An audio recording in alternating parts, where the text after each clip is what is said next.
kapitbahay ko.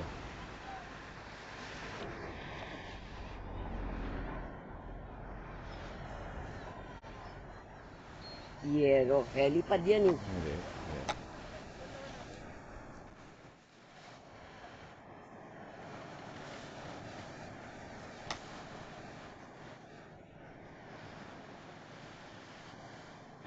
Tower of, ano yun, parang si throne. Ang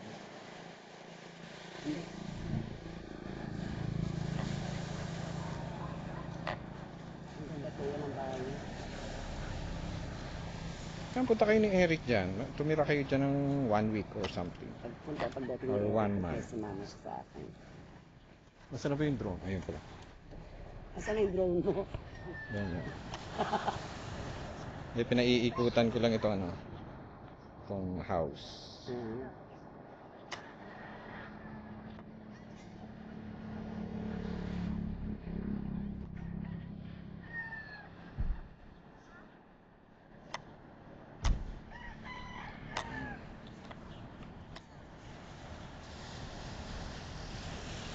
Saan na ba yun?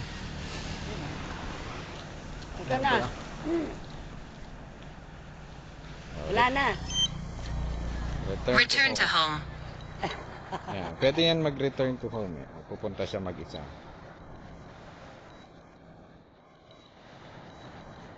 Asan? Ayun, nasa taas. Taas naman yan. Ay, kasi may default yan na ano eh. Ilagay ko tataas muna siya para ma-clear niya yung mga obstacles. Akit siya ng 120 meters yata. What?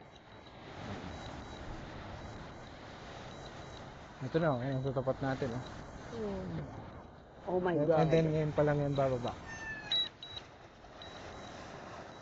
Ay! Landing. Ayan, hahanapin niya tayo. Kung saan yung home point.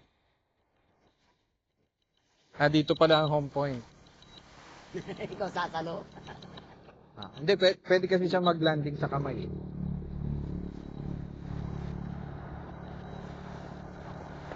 Ayan, ilan pa to? Dami pa, 40, ano? 40 plus percent pa eh.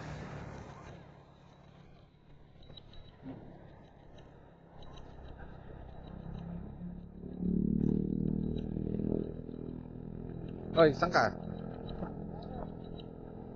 Landing.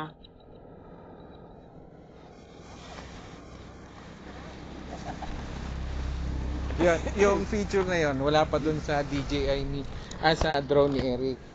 Kasi bagong feature lang yun. Wala, mag-ano lang siya. Hindi, pero ano yun, malakas talaga yun, yung kay Eric na yun.